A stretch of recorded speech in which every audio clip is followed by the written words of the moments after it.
waxaan private sector-kii gacanta u galay ee qaaliga ah ee aanay ummaddeeni goynayn sidee baa dadkii loogu helayaa in laga qaado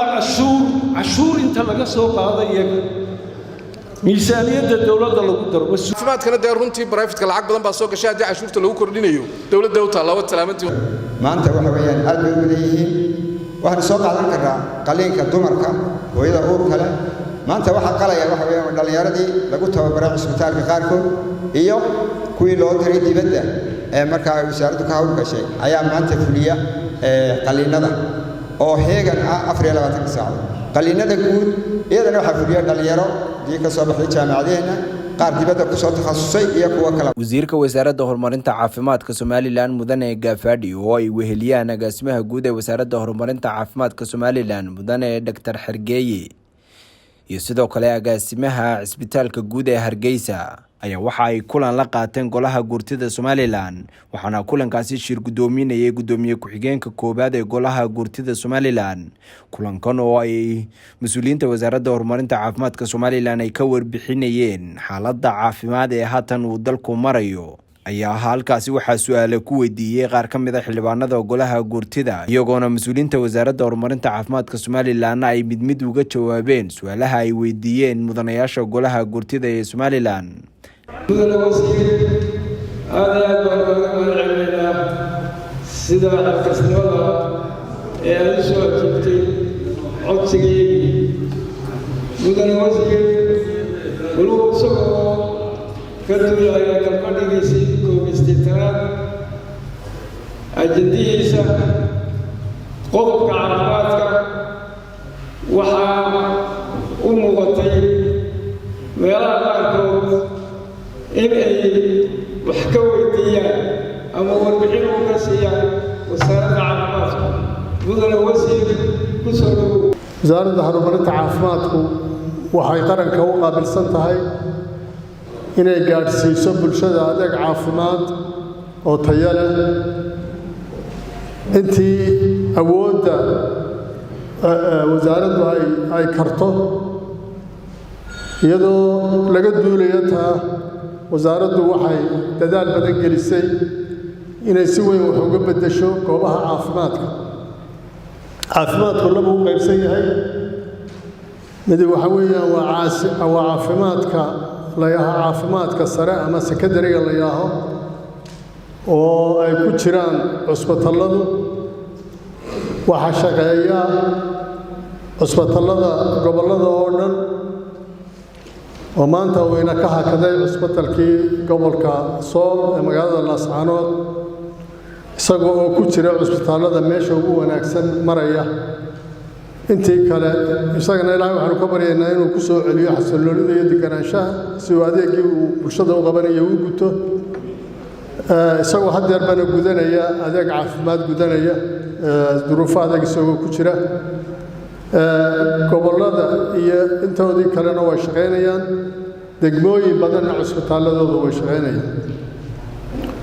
caafimaadka sare ee secondary-ga loo yaqaano ee cusbitaallada waxay gaadhayaan cusbitaalladaas ilaa 40 heer gobol iyo heer degmaba iyo qaar xataa degmooyinka dhiida ah oo si fiican u shaqaynaya dhammaan adeegga ka baxa cusbitaallada waxaa fuliya wasaaradda horumarinta caafimaadka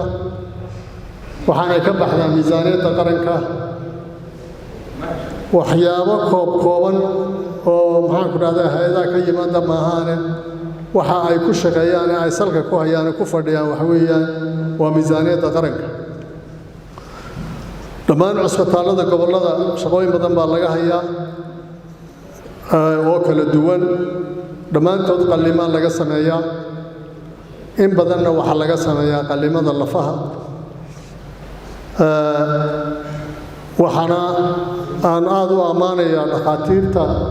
reer Somaliland ee takhasusyada kala duwan samaysay ee maanta cusbitaallada ka hawlgasha iyadoo ay meelo badan oo ama markii hore dad ajnabi kaga haabi jireen ama aynu kaba madhnayna ay maanta iyagu gacanta ku hayaan qalliinka dadkeena ku socda aad iyo aad بديه ما يتقبل خليه فرا ذلك القاعد اللي يسير فرا كده هاي تقبل خليه فرا marka la yiraahdo macalinka iskuulka dhiga wadnihii baa xanuunay $6,000 buu laga qaadaya hadda waa qaliin xinjir laga saarayo wadna oo Hindiya aan laga qaadin lacagta laga qaadayo maanta magaalada gudaheeda markay noqoto CT scan markay noqoto MRI dhammaantood waa wada bilaash anigu wax dawladda gacanta ku hayso kala hadlayo waxaan kala hadlaynaa waxaan private sector-kii gacanta u galay ee qaaliga ah ee aanay ummaddeennii goynayn sidee baa dadkii loogu helayaa in laga qaado cashuur inta laga soo qaado iyaga miisaaniyadda dowladda lagu daro ma suuro gelaysaa weeyaan su-aasheedu oo keliya qalliinada laakiin xataa qoysaska booqanaya dhakhaatiirta private-ka ah qiimaha kaga baxa dhakhtarku waa uu badan yahay laba arrin baynu u baahannahay inaynu arrintaa ka gallo inaynu qaybtii public-ga ahayd xoojinno si ay ummaddii miskiinta ahayd ugu xidhnaato caafimaadkii dawladda ee ama ka lacag yaraa ama bilaashka ahaa oo wacyigelin ballaaran in qaybtaa la xoojiyo laba in wacyigelin ballaaran ay wasaaradduna samayso hay-adaha kale dawladduna ay sameeyaan si loo yareeyo nidaamka dawo doonashada ama dhakhtar tagidda ee dadkeena nidaamkaasi aad buu badan yahay dhakhtar kasta oo aad booqato waxaad arkaysaa intaas oo qof oo hor fadhida waxaana laga yaabaa qaar badan oo ka mid ihi xaaladooda caafimaad in si hal dhakhtar oo qurihi uu wadi karayo laakiin maantana dhakhtar buu la taagan yahay barrina haddana dhakhtar kale warqadihii buu sitaa uu qofku kuula imanayaa mid walbana dhaqaalaha kaga baxaa marka